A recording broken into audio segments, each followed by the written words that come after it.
You know that massive book that Nada has? Like, longest, like, I don't know, hair. We're going to go ahead and begin. Bismillah, alhamdulillah, salatu wassalamu ala rasulillahi sallallahu alayhi wa sallam. Rabbi shrah li sadri wa yassir li amri wa hlul 'uqdatan min lisani yafqahu qawli. We begin in the name of Allah subhanahu wa ta'ala. We ask Allah to send us his blessings on the Messenger sallallahu alayhi wa sallam. Inshallah, we're going to continue with our study circle, which is a survey of Muslim civilizations. And the last two sessions, so sessions 7 and 8, we talked about Muslim Spain and Sicily and Italy, and Muslim India, or the Indian subcontinent and its interactions with Muslims. Now we're going back to the mainland, which is generally speaking the Middle East, though of course history doesn't stick to one region.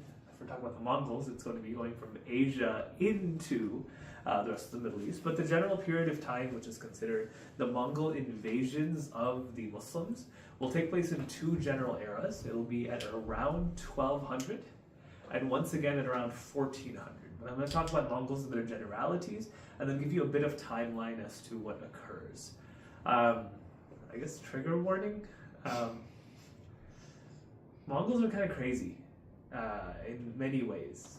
They will conquer and they will destroy, and they will be a destructive force that literally the world stage has not seen until this point, and has not seen since its point.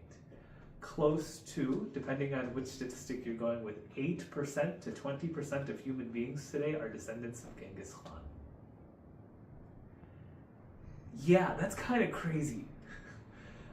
Because of the strategies that Mongols would employ to make sure that they are going to be spread far and wide. But on the other hand, we're also going to talk about how Mongols are the epitome of a meritocracy, meaning that they will come and break social orders like crazy, but there's lots of good things that happen that the Mongols break in terms of bureaucracy.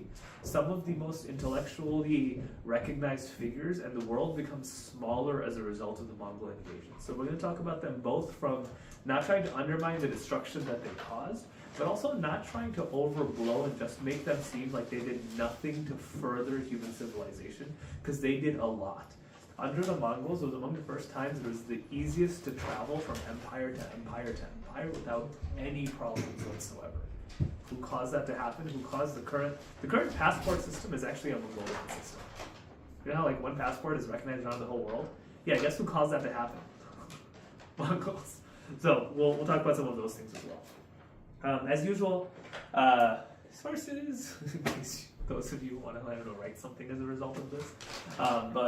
Actually, in this case, not the sources are never important, but in this case they are very important because there's a lot of people who will do what's known as popular history when it comes to Mongols, and make it seem like they're just these barbaric people that came and just like ravaged and pillaged the entire world. We want to make sure to avoid that simplistic narrative because, of course, it's more complicated than that. I'm going to do my best to kind of point those things out whenever I can. Though I'm not going to gloss over, there's also been like a whitewashing of the Mongols, that they were all just good. No, they caused a lot of destruction. We will talk about literally in a period of 3 weeks to a month, 500,000 to 1 million people were killed. And when you are killing with a sword 500,000 people, if you calculate that out, even if you have 10,000 soldiers, each one of them responsible for killing over 150 people per day to get to those numbers. And that would actually occur, where there'd be rivers of blood when they conquered specific cities. Not every city, but specific cities that did surrender to them. So we'll talk about both. But anyway, before we get there, I want you to have a quick recap of where is the Muslim world at this time. The Muslims have, for the most part, survived the Crusades. Not only did they survive the Crusades, they lost Jerusalem, but then they regained Jerusalem about 100 years later. They lost lands to the Crusaders, but then they conquered the lands of the Crusaders and more. They established trade routes with Europe. So they've pretty much survived the Crusades at this point. That's where they are. And they unified for a split second, but then once the threat of the Crusaders was gone, they went back to their natural ways, which is what? Being divided into their own smaller nations. That makes sense? Why I couldn't do the Mongols until we had done Muslim India and Muslim Spain, so that you could see that's a general trend of Muslim civilizations. They come together when it is time for a massive military threat for the most part, and then once there is a time of peace, what do? they go back to local rule rather than recognizing national military style rule. Does that make sense? This is one of those periods in which the Mongols first interact with the Muslims. And who they interact with is particularly a group of people called the Khwarizm Shah. When we talked in study circle 5 or 6 in our session about the divided Abbasid Khilafah, I told you to remember Khwarizm Shah. Not because they are very majorly important. They do have more than just this as their legacy, but one of the major legacy items that they have is that they were a Buddhist family that were viziers, and they had their own governorship with their Muslim sultan. And eventually they were powerful enough where they were basically the ones who were the rulers there. And one of the things that they do wrong here is they're in charge of this general region. They've had complete autonomy from the rest of the Muslim world. Baghdad has left them alone as long as they keep sending wealth and making sure trade routes are maintained. And they have a degree of hubris and arrogance about themselves. We're the local rulers. We've been established here for hundreds of years. No one's going to do anything to us. The Mongols sent them a letter and a messenger. Say, we have united under the great Khan. The great Khan, who they call, will be Genghis Khan. And either allow us access into your lands, or we will come with an attack. That's I know it sounds harsh, but that's a pretty typical thing that any new empire does. When they pop up into existence, they talk to the neighboring lands and have this type of message, and it's generally known in even modern times. You never kill the messenger. You're always supposed to be good to your messenger. Well, the Khwarizm Shah, they decapitate the Mongol messenger and send him back headless on his horse. As you can imagine, the Mongols are not very happy with that because one is any person wouldn't be, because you're never supposed to be rude to a messenger, but they think those Mongols, we've been hearing about them, they're those Bedouin people that just keep fighting amongst themselves. They're actually very similar to the Arabs of the East. That's actually what their title is, the Arab of the East. We'll talk about that in a second. So they think they can just play around with them and do nothing. Like, what are you going to do? We've been stable here for hundreds of years at this point. The Crusaders never attacked us. We've been doing our own thing. They've just been sitting there. And,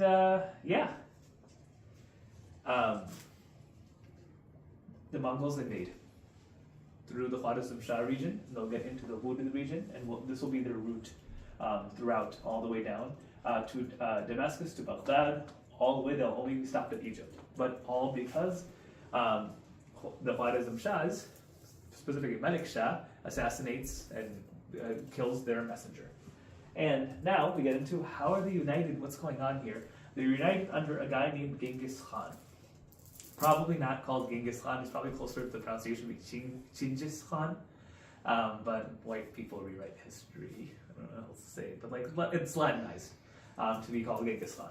But either way, there's a couple of parallels to be had here. They're oftentimes known as the Arabs of the East. Why? Because they weren't a city-based society, they were a nomadic people. Nomadic people means wherever their animals are, they will go from field to field to field. They don't believe in property in the way that we would. It's just whatever grows on the earth, they go and follow it. They feed their livestock.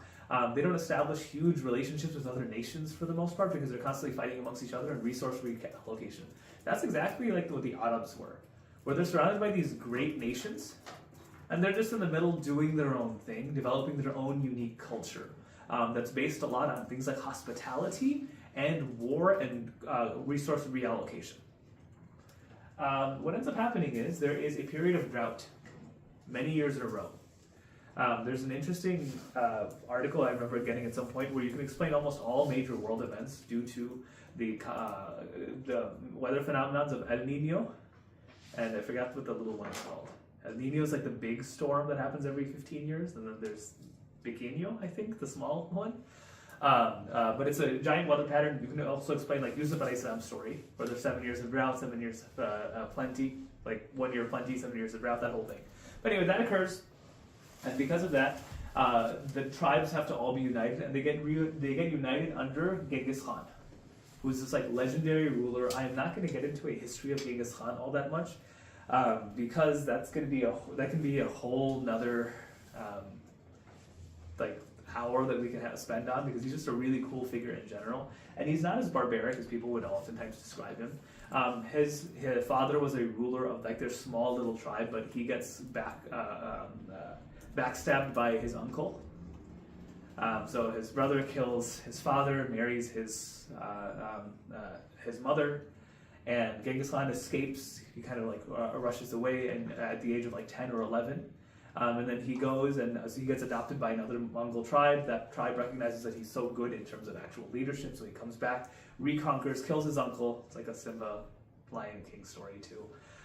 Except Simba doesn't then go on a crazy spree of conquering other lands, so that's where the similarity ends. Anyway, he goes back in and rules over the small tribe and then expands and expands and expands.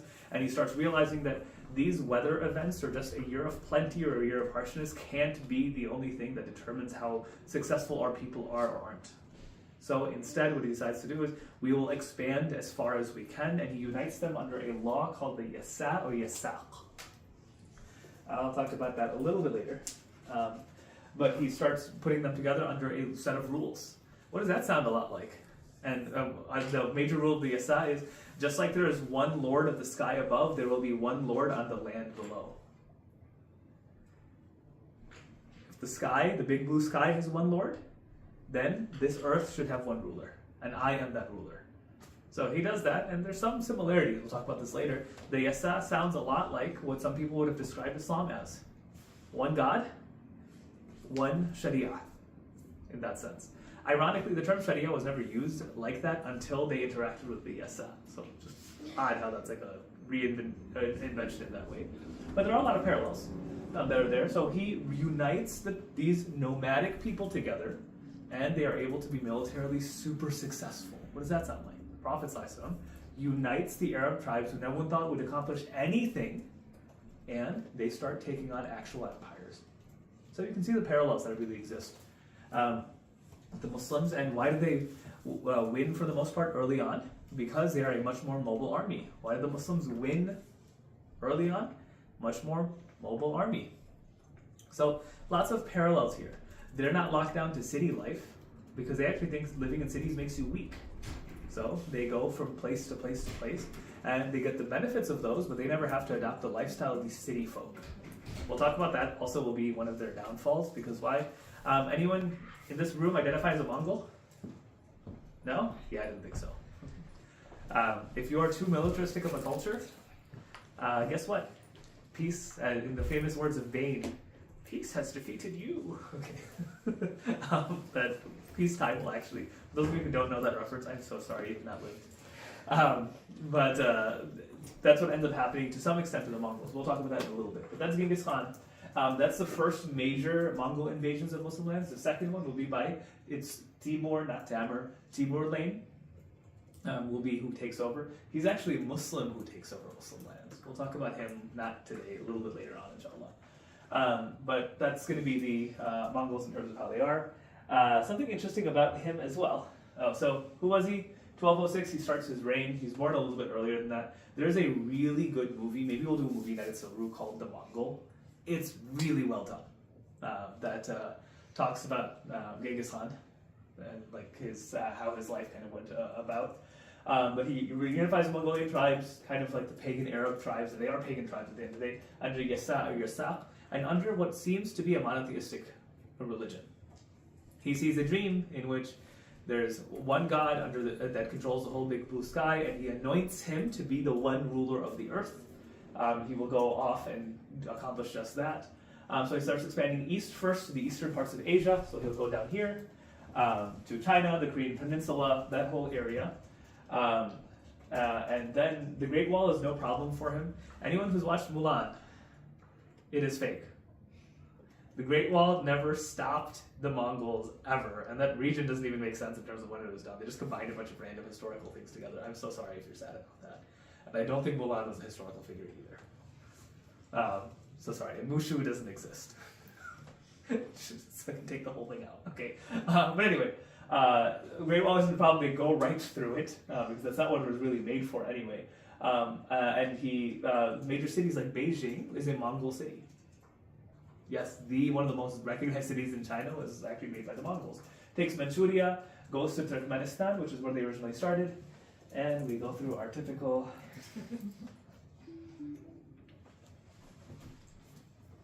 first interruption. Right now I can take some questions as we're getting this back up. I have a question. Yes. What did you mean by, is anybody here a Mongol? And then you said when when they get super militaristic, there's consequences to that. What was that point about? The Mongols expand so rapidly, so quickly. They take out an empire that has existed at this point for 600 years, like within months. It's crazy how fast they expand. It has never happened in history before. It took the Muslims 70, 80 years to expand into that region. 150, 200 years actually, if we're being honest. It takes them a matter of years, maybe 15. Well, so the initial expansion is within months, and then maybe 10 years, 15 years, in which they get to all of the Muslim lands for the most part. But it's because they expand so rapidly that their culture isn't that developed, so they have no staying power. What do the Mongols do? They actually adopt Islam. That's what I mean by, anyone here have the identity of Mongol? Even though you are genetically, statistically speaking, many of us are genetically partly Mongol. Do we identify as Mongols? It's probably no. Because why? It didn't have staying power. Because of how quickly it expanded, it didn't actually influence into the local communities that they took over. Does that make sense? Yeah. Okay. So a little bit more on him. That's where he goes. Then he starts, so Manchuria, Turkmenistan. So as you can see the region he goes through, so he goes this way and then out back here. So if you're following that, here and then back. Starts going west through the Gulf, just within a few years, destroys everything in his path. Military tactic that's used, I'm not going to talk about the major battles that occur, there's a bunch of them, but you're either with us or you're against us. And if you are with us, then you'd be used as soldiers right away, so that the next city we invade, it thins out your military's population. So I want you to think about it. They were able to preserve their own forces by doing what? Conquer a city. You heard how crazy we were to that last city? We killed half their inhabitants. Do you want that? They're like, no. Okay, if you're with us, go fight that next city. Yeah. And then when they're fighting that city, they take out most of it. They come in for the kill at the end. And then they go to the third city after that. You see what we do to them? You want the same thing? No, we'll surrender. Okay, now you're part of our military. Now you go attack and take the front as well. So that's how they were so rapidly able to expand in this way. And another reason they're able to rapidly expand is the Muslims have already done what? Connected the Silk Road. There are literal highways that take you all from India, China, all the way to Morocco. Like, these are awesome highways for transporting military. That's not what they were meant for. It doesn't matter, that's what they can be used for. City by city by city, yeah. So how large was his initial army when he started this raid? 5,000-6,000. But, okay, like, I get the thought process of, like, using the military of the cities, but I'm also thinking it from the lens of, like, Muslim, I mean, I guess it's more like city military or city tactics, but whenever the Muslims outsourced their military, it didn't end well, it didn't end well for them. So I'm wondering why that same cycle didn't happen here. Because they didn't ever destroy an entire city and stack a mountain of skulls on it. That will have a psychological effect that very few things can change. Does that make sense? So, yeah, kind of crazy how quickly they will go. They'll be on the front line and they will constantly keep expanding and expanding. And the other issue will be they do expand as well. So it goes from 5,000 to 20 to 30 to 50,000 very, very quickly. But they're not using the bulk of their armies typically. They're using the recruited cities' armies to actually fight the next city, and like I said, I don't want to only talk about this, them being terrible. They are a honest meritocracy. One of the things that Genghis Khan and his group seem to hate is they're not racist. If you're a meritorious and you fight with them, you can become an honorary Khan. And this happens to a lot of people, where they'll turn away from their own and be like, we are Khans now. Part of the great horde, as long as you recognize the great ruler, the great Khan, and as long as you recognize that there's one God above. You can continue past it. Genghis Khan, something crazy also, will be what he does right as soon as he hears about his messenger being killed by Malik Shah, that Khwarizm Shah ruler. He rides to Bukhara and he goes to what he thinks is the palace, but he realizes in the center of the city wasn't the palace, there was the grand masjid, grand mosque of Bukhara. And he goes there and asks them, what is this place? Is this the palace? They say, no, is this the house of the Sultan? He says, no, this is the house of God. They're like, okay, good, then gather your people. And then he goes and he stands up on the pulpit. And Giovanni, who's a historian, we have the exact quote that he has. "O people, know that you have committed great sins, and the great ones amongst you have committed these sins. If you ask me what proof I have for these words, I say it is because I am the punishment of God. If you had not committed great sins, God would not have sent a punishment like me upon you. I am your God's punishment to you." And then what he does, right afterward, call all of your nobles. And the people call all the nobles in. Because it's not just him, he's got a huge entourage of people as well. Like his army. They call them all, and he asks them all, where is your wealth? Brings all of their wealth, and starts breaking and shattering it. Saying, you all value just things like wealth, we value honor, dignity, and people. That you, in your cities that you live in, but you can't have common hospitality to respect a messenger. That's why I am God's punishment to you. And he kills all the nobles right in front of everyone. Remember how I made the Bane reference? Bane is based off of, at least in the Nolan trilogy, Genghis Khan. So, anyway. He does this, and then he does the same thing to Samarkand. He goes into the city, central of the city, does the same thing. One by one, the major cities, he's like, I am God's punishment to you. And starts taking them out, taking them out, taking them out. If you see here, starts, goes right there, comes down all the way to Ghazni, and northern China, Korea, then west, and then he basically goes straight through. Look at the years here. Starts here in 1206, and then by his death in 1227, he's all the way up into the Abbasid Khilafah. Do you see how much of the world this is? No empire in history has spread this quickly, with the possible exception of America in World War II. My teacher, Yahya Michaud, used to say that America is the new Mongols. The longer I've been studying, the more I think there's a lot of truth to that. So, but not through military conquest necessarily, but through economic and cultural conquest. Very similar stories. But anyway, just very interesting in terms of how this spreads. After Genghis Khan, he will have 4 sons. And they all, of course, something interesting that he does is he appoints them as in different places because he realizes they're all going to fight. So he divides it up into 4 hordes. The White Horde, which stays generally in what we would call Russia. The Golden Horde, which is, I'll show you in a second. The Great Khans of Central Asia stays in like this area. And then the Great Khans of China stays here. The important ones for us will be the Golden Horde, because that becomes the Ilkhanate. And they're the ones who will first accept Islam, but 3 out of the 4 will actually accept Islam, which is going to be kind of cool when that happens. But this is from 23andMe. Direct descendants of Genghis Khan.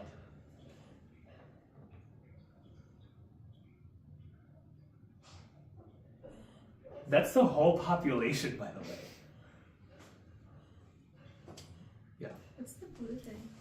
That's how much of them is the direct descendants of Genghis Khan. Kind of crazy, isn't it? Okay. Because why the Khans spread themselves wide? What I mean by that is, I'll be as PG as I can. They dominated the farmland, destroyed the cities, and would try to spread their population in any way that they can. So wives were considered part of that property from time to time. Genghis Khan himself, interestingly enough, was always monogamous. He only ever had one wife, and even after that wife was actually taken away and married to someone else, once he conquers that land again, he goes and marries her again.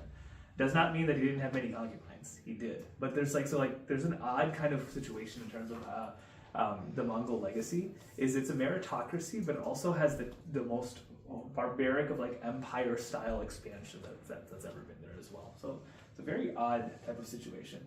But they split up into these 4 major hordes after Genghis Khan dies in 1227.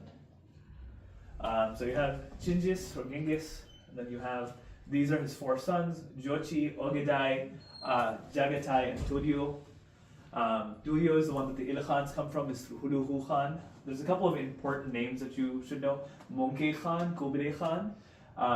They will be interesting because this will be who conquers over Baghdad first, and then you have Hudahu, and of course then you start getting a bunch of Muslim names. Why? Because these are all the ones who become Muslim. Lazan will be the first public Muslim, but these are the ones who are like going to start being close to Islam, and it continues down from there. But then eventually even the great Khans of China and the Golden Horde will also start becoming Muslim as well, a little bit later on.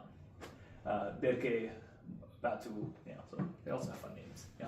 Wait, so Kublai Khan is a grandson? Kublai Khan is a grandson. Okay, I thought he was a son. No. Okay. So yes, he's there as well. But the 4 main ones are the ones here. Goku, okay. Generally, where this is, Great Khans, the Ilkhanate, Ilkhanate, sorry, White Horde, so yes, and then the Khans of China, that'll be there. That's the success, that's the whole of the order that they have, and then they continue through from there. They eventually fight against each other, but in the beginning, he does a very smart thing, which is he separates them out so they each get their own land and territory divided up by different cultures so that they will not fight amongst each other. That only lasts for 1 generation because the 3rd generation, like Kublai Khan, fights against Berke. So that's a huge rivalry that ends up taking place. The Mongolian Empire in the late 13th century, this will be when some of them have become Muslim and some of them haven't, but you'll see this. Look at how much of the world they control. And those are the major trade routes that exist at this time. Yeah. Continuing on to some of the actual components of this is after Genghis Khan, I'm not going to read you all of their names, but the major dates to remember is that it gets split up in 1227. And then they destroyed Baghdad in 1258. That is a very important date in history to know. Nearly all of Iran is completely destroyed, and the Khilafah Mu'tasim, the way he is killed is kind of crazy. We'll spend a slide kind of focusing on that. And where did they get defeated, if we want Mongol history in general, is in 1260. That's another major date to remember, is Baber tries to take on Cairo, and the Battle of Ain Jalut. Ain Jalut is a battle after which that's the first major battle that the Muslims win against the Mongols, and the way they do it is just awesome. Anyone know why it's considered like a really major battle in history? It's the first major battle that uses gunpowder. But the Muslims use the gunpowder in guns. No, you know what they did? They used one of the major points of why the Mongols were so successful is their cavalry was unrivaled. They literally used to call the Mongols centaurs because it was believed that Mongol women wouldn't even stop riding to give birth. That they would give birth on horseback, and they already came out of the womb knowing how to like command a horse. But what the Muslims do is, every single time the Mongols started picking up speed, they would have a gunpowder trap that would spook the horses, so they could never actually have a cavalry. That's going to be the first major battle, and it's done under a Mamluk ruler. We'll talk about him a lot later. But it's the first major defeat of the Mongols. It takes place by the Mamluks, and that'll be actually why the Mamluks rise to power and completely overthrow the Ottomans. Not the Ottomans, the Abbasids who were ruling at that time. It'll be that transition that takes place. That's the Battle of Ain Jalut, so that's something to remember. We'll focus much more on that next week when we talk about the Mamluks themselves. Anytime you see a lion anywhere in the Middle East, it's kind of cool. It's because of Beba, but we'll talk about that later. We're not going to talk about the rest of these all that much, but yeah, those are the 2 dates. Baghdad falling and the Battle of Ain Jalut. The siege of Baghdad deserves a little bit of our attention, so you understand a little bit about Mongol tactics. Hudahu Khan, the grandson of Genghis Khan, he rides up with an army of 150,000 people to Baghdad, who he hears is where Mu'tasim, the 37th Abbasid Khalifa, is there. So he rides out through it with his entire horde. 150,000 is the biggest Mongol army that's ever been formed. And then he sieges the city of Baghdad. And the siege only lasts for about 20 days, but then he does something because Baghdad, remember, was the most amazing city built up until that point historically. It could last months, if not years of siege. But they never expected him to do what he does. What he does is he first surrounds it so that there's no access to trade, and he takes both the banks of the river. The way Baghdad is designed, the Tigris flows directly through it. And what he does is he breaks off, he stops the river by building a dam here. So what does he do? He floods the Tigris into the city itself. That's a crazy tactic. Pincer movement, as the siege is going on, they block off the Tigris River so that it floods into the city itself. And the people are literally drowning, so they are forced to surrender because he starts flooding the city from the inside. You can call it a genius tactic. It's also a crazy tactic. So you're going to destroy the entire population of the city. Baghdad had close to 1.3 to 1.5 million people in it. Doesn't care. Go straight through.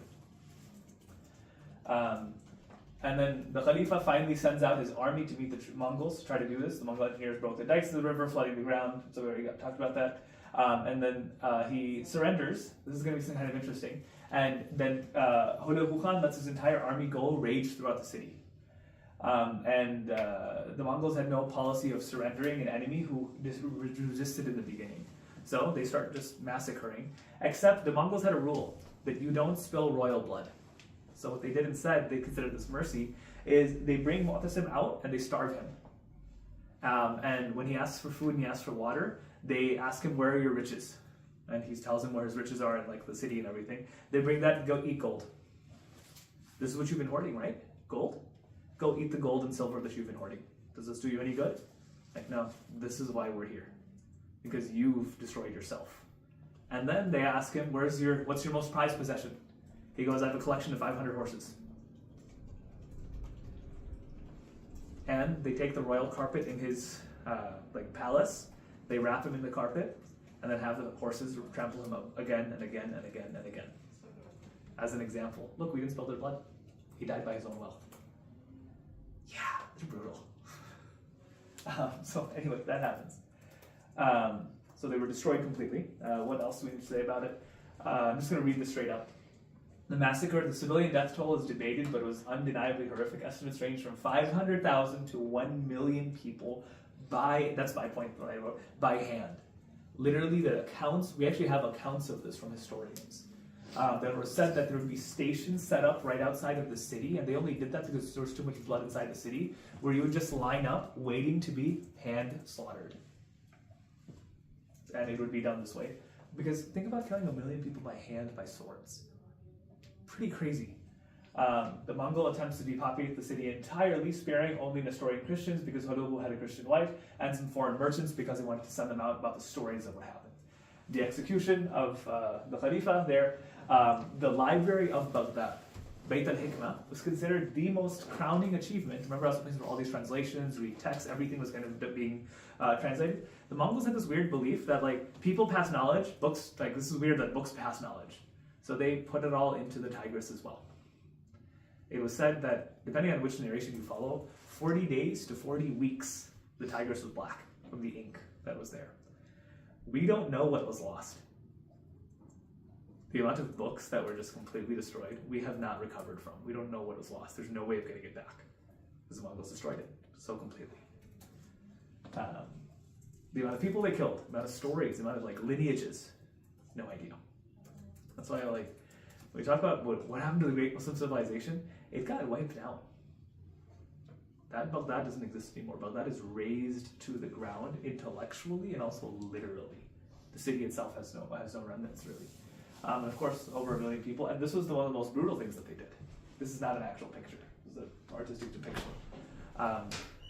Remember that 500,000 to 1 million? They made giant pyramids of skulls. So you behead them first, put them on stakes, put them all across as an example. Because people would be traveling to Baghdad from all over the world. Well, look, this is where they once stood. What's there now? They're still there. Just their heads. Yeah, terrible. Um, the House of Wisdom, most culturally significant loss. It was the intellectual center of the world at the time, housing centuries of translation, scientific treatises, and literature.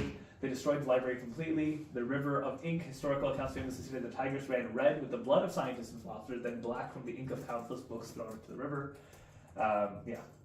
So it ended. It was officially where the end of the 500-year Abbasid dynasty lasted. Oftentimes, this will be seen as the end of the golden age of the Muslims.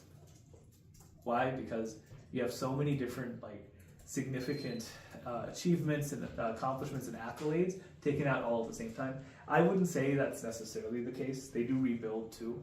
But one of the major things that happens as a result of it is, as Baghdad is in complete destruction, the new city rises up, which is going to be in Cairo. The Mamluks will rise. So it's a passing on. The guard of the center of Islamic civilization moves from Iraq, Iran, Persia, to Cairo, Egypt, back to the Ottomans, but a different type of Ottoman, if you consider Egyptians to the Ottomans.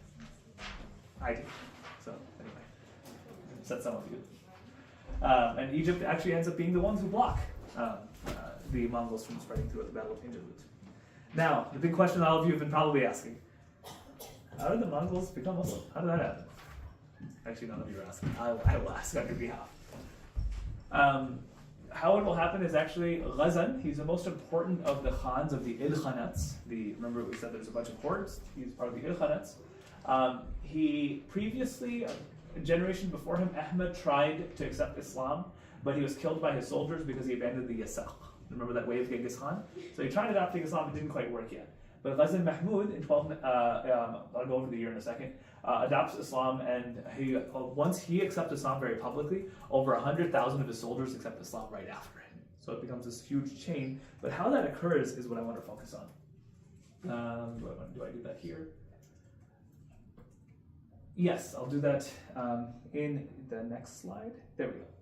How Islam conquered the Mongols. The Mongols, one of the things that's interesting is they will say, this is a letter that Ghazan writes to Cairo right before they were outside the city. And they said that we interacted with a people who had turned God into stones and objects. And we easily conquered them because stones and objects have no power. Then we encountered a people who thought that who had turned God into a man, and we were able to conquer them. Because why? God is not a man. And then we conquered your people who had turned God into a book and worshipped your scholars. So we conquered you. But among you we found a group of people that tried to destroy themselves in order to find God. And in them we actually see God. So we have become Muslim. Very interesting that he says that. What he's referring to is these Sufi tariqas. It's attributed towards many different individual efforts, but there is the Kubrawiya. It's a Sufi tariqa that actually majority of the scholars did not like at that time. But one of the things that they do is, as these lands are being conquered over and over again, they continue to try to call them towards Islam, call them towards Tawheed. And there's one particular story that takes place of Rashid ad-Din, who's a student of Najmuddin al-Kubra, in which it's Uletu Khan, who is the brother of Ghazan, who is that major ruler that converts. But Uletu converts first. And Uletu, what happened with him is he goes in and they have just conquered a Muslim city, and he calls in like a random shaman, and there's like a night of entertainment and drinking.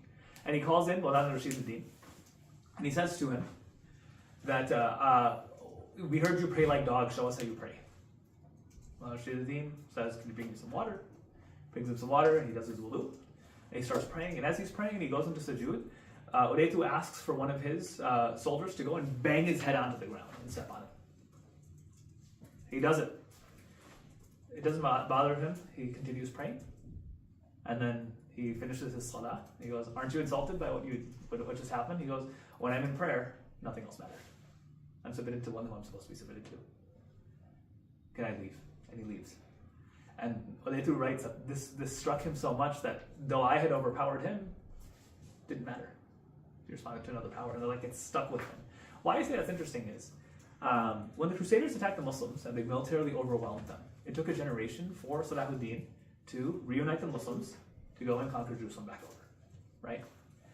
The Mongols, they actually don't get conquered by military force. No one's able to defeat them. You know what they get conquered by? They outlast them. They're like, we're going to keep calling them towards Tawheed. There's no retaliation. It's not like the Qubradawiyya order did not know what the Mongols did. They heard about the slaughter of Baghdad, destruction of city after city after city. They know the death tolls that were there. But you know what they're worried about? I'm going to call them towards Tawheed. These are lost people. And I would say that's one major difference between the Muslims of that time and the Muslims of today. Sometimes we're retaliatory. We think that what? Oh, they harmed us, we're going to harm them back. That didn't seem to be the Muslims of that time.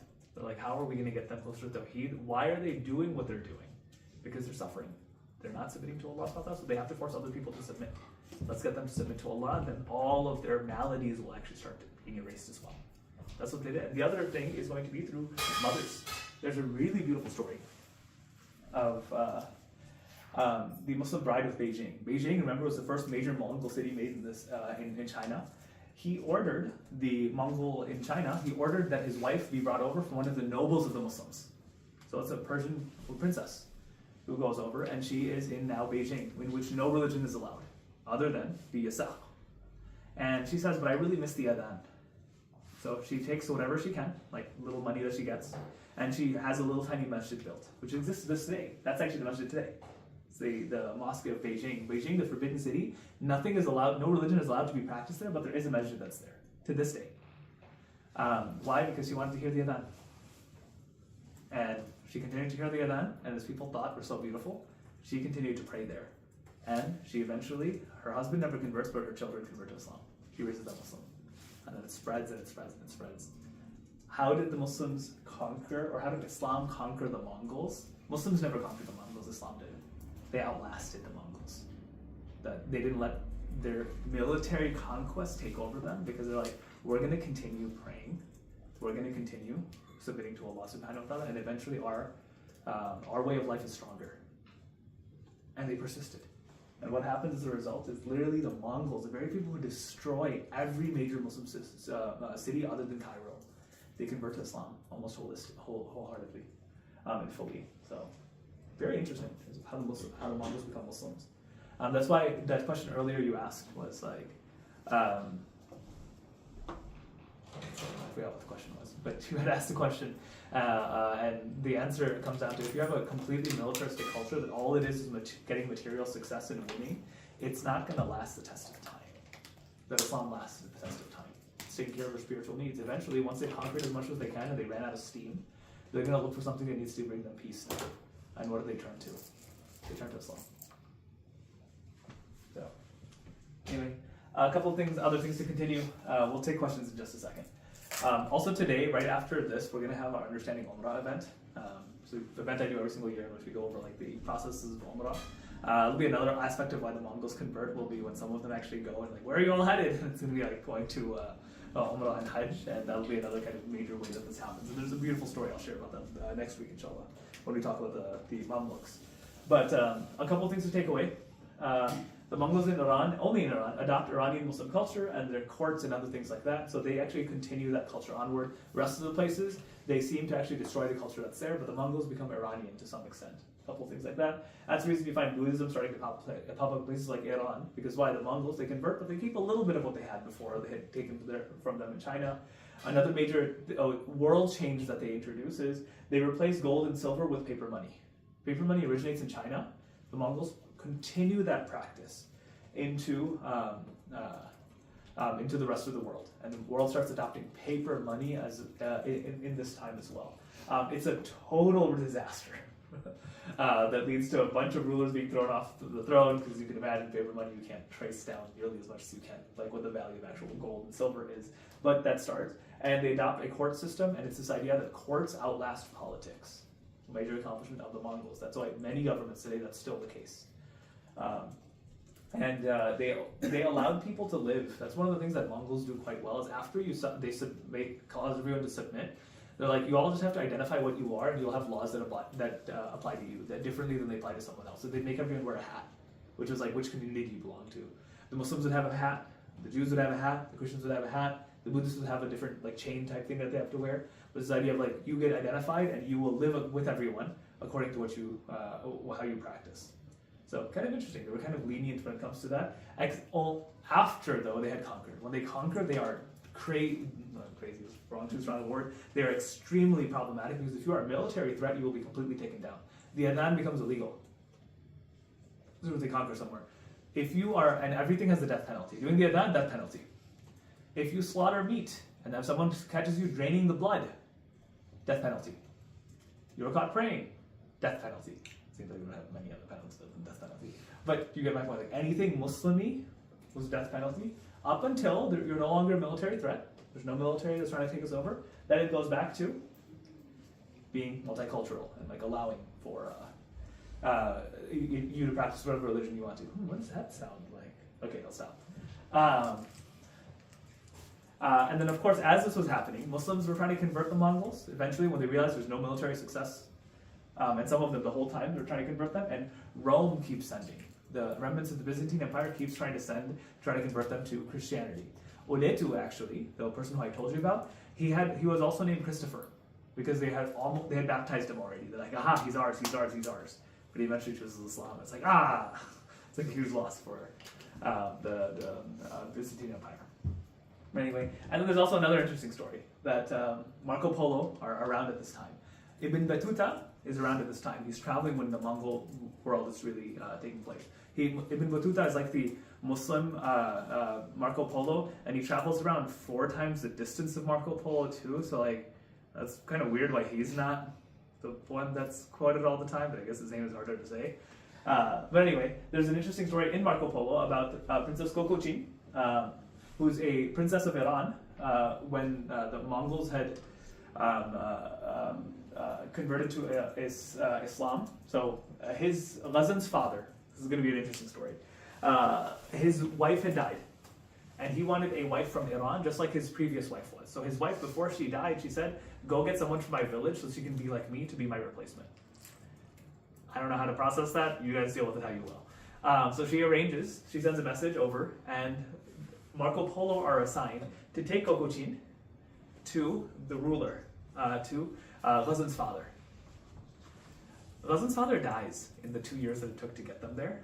So there's this kind of funny story where there's this bride that's decked out completely ready to get married, and she gets there and they announce the name of who she's supposed to get married to. It's like, oh, he died a while ago. But she ends up marrying Ghazan instead. Ghazan would be the one who converts to Islam. And when he converts to Islam, literally a month later, 100,000 of his soldiers accept Islam. So an argument could be made, Marco Polo are partly responsible for the conversion of the Mongols to Islam. So interesting little tidbits of history.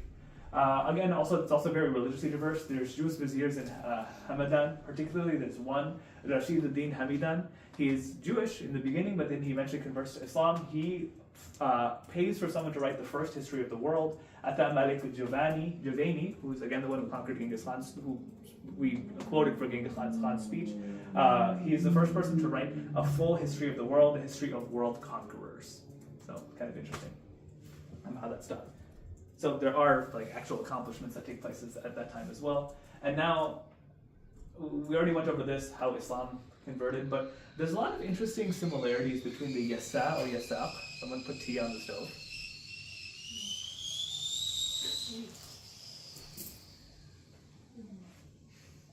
What was that? I don't know. Can you check if there's tea on the stove?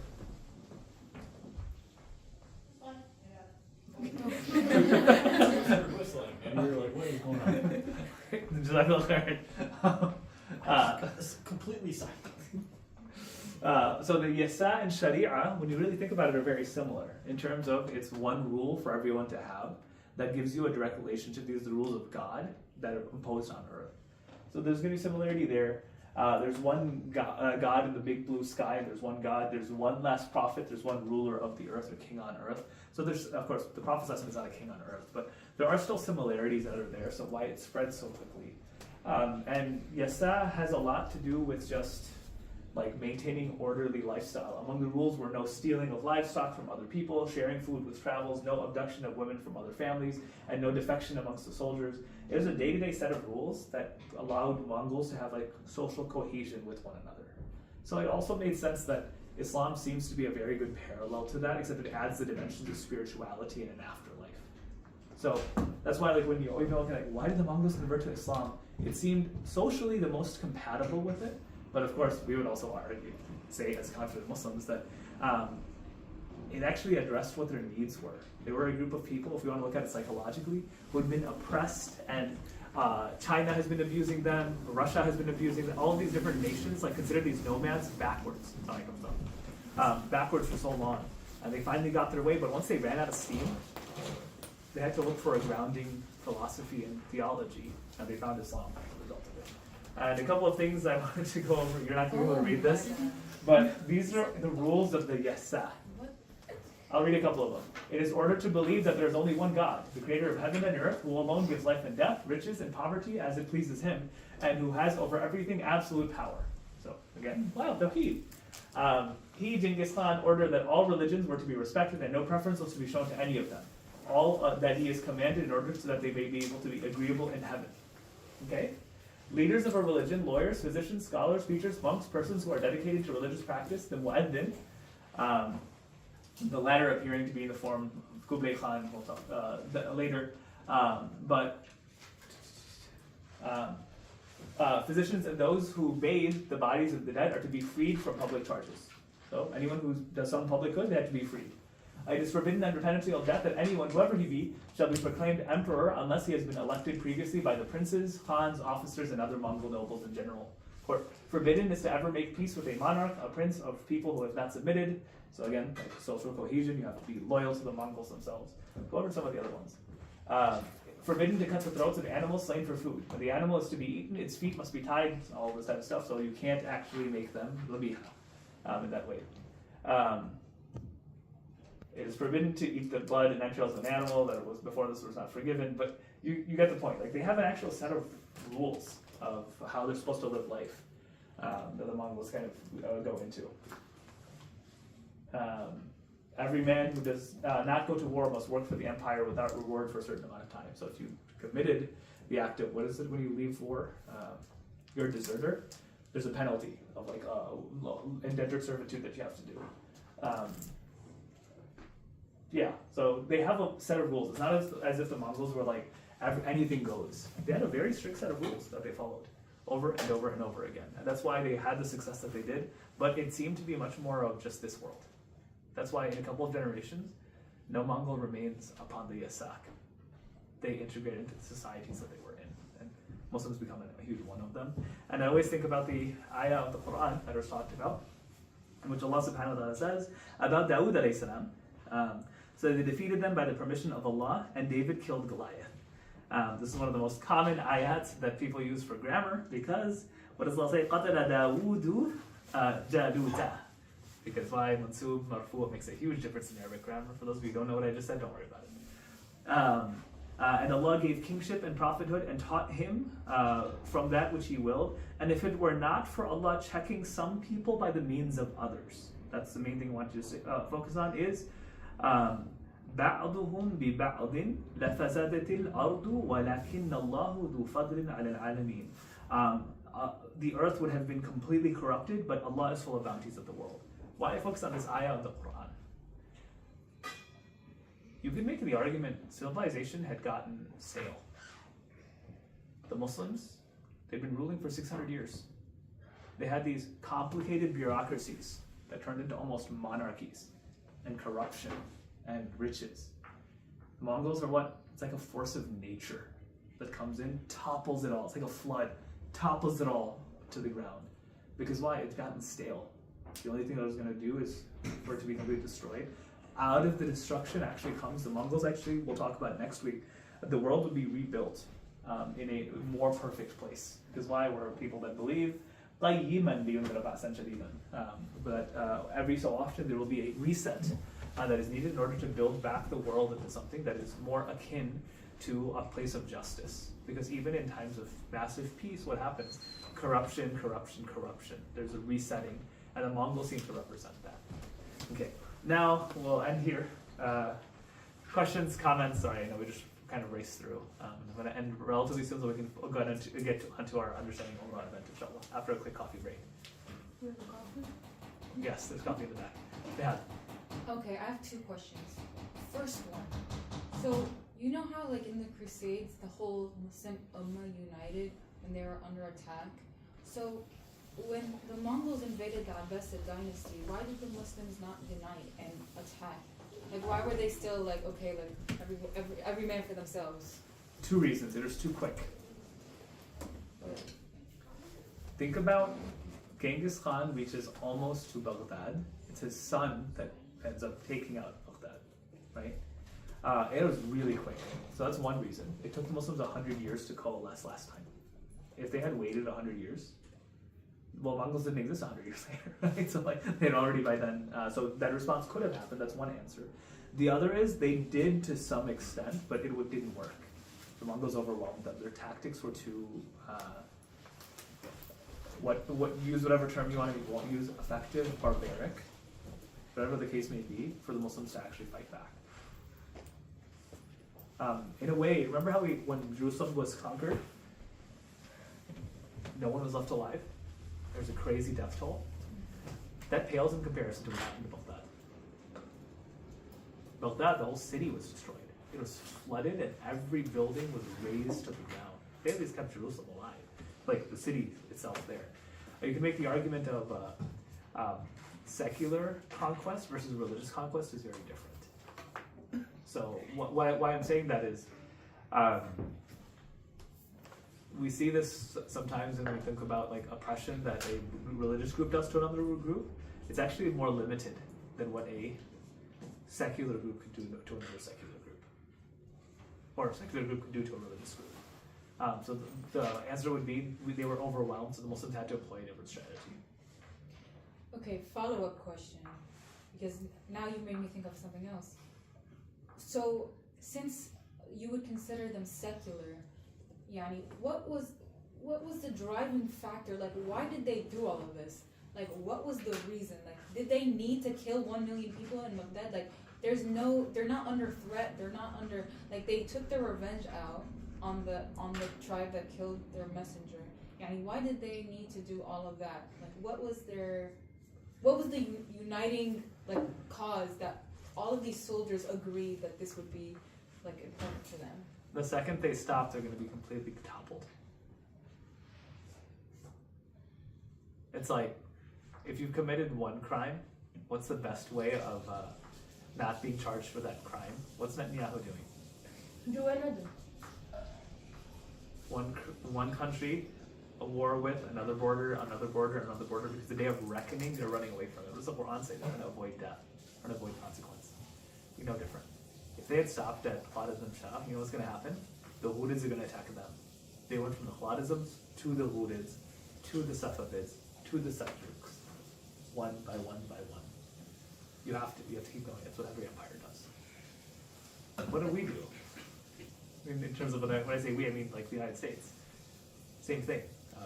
Does it ever come due? No, we're too afraid, so we can go on to another front. We'll move on to another front.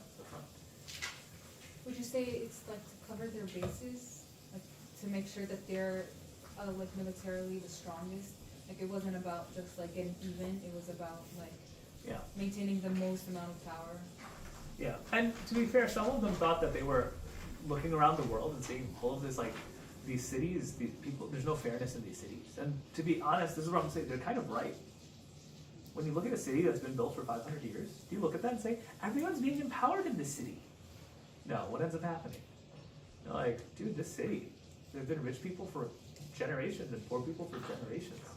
What a terrible way of living. Let's get them to our way of living, which is pure merit. Because nomads are purely meritorious when you think about it. So some of them actually did probably believe in that system as well. So I don't want to sell it short like it's just like all criminals. They're not all criminals. There is method to following the thing like the Yasa that was being followed. There's some good in it. Go ahead, I know you have another one. Okay, yeah, I do. So on that note, like, I just got into an argument with my dad about this yesterday. So it's very funny that we're doing this today.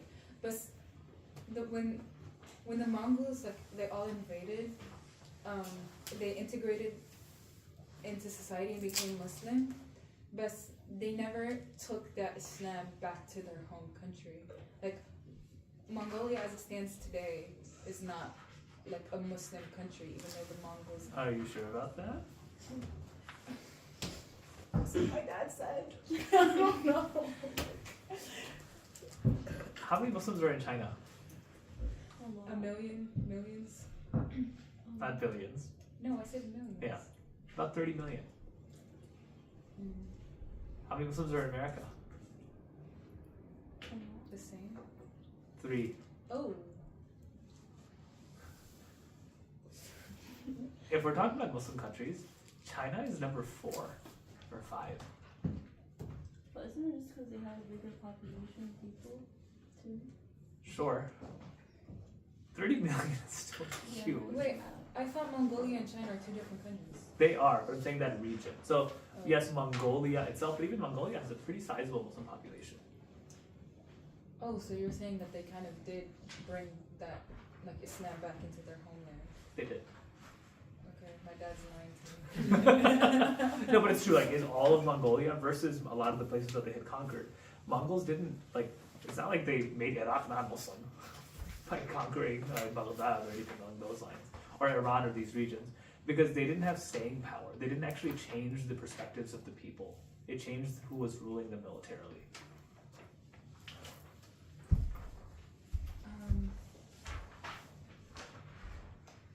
I had another one, but come back to me. Okay.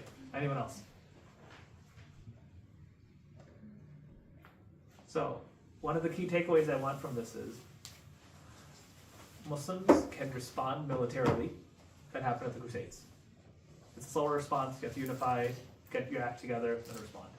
Or they can outlast.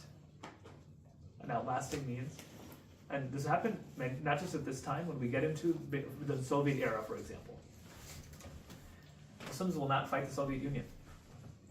You know what they'll do instead? Hide their Islam. And I'll share one story about this. In 2006, 2007, I had a couple of imams from Kazakhstan who stayed at my house. And they were reminiscing. It was Ramadan, so we were sharing stories and everything about that. And I'm sharing my dumb story. They shared like an amazing story. They were reminiscing about when they were younger, that they didn't know any Quran or how to pray or anything. But when they would go to work, as soon as they go to work, they'd make them drink water to make sure they weren't fasting. And then they wouldn't let them leave work until they ate a piece of pork to go back home. And what they did every night after the guards and everything were gone, they would all gather in the same house and force each other to throw up. This was their ritual every night.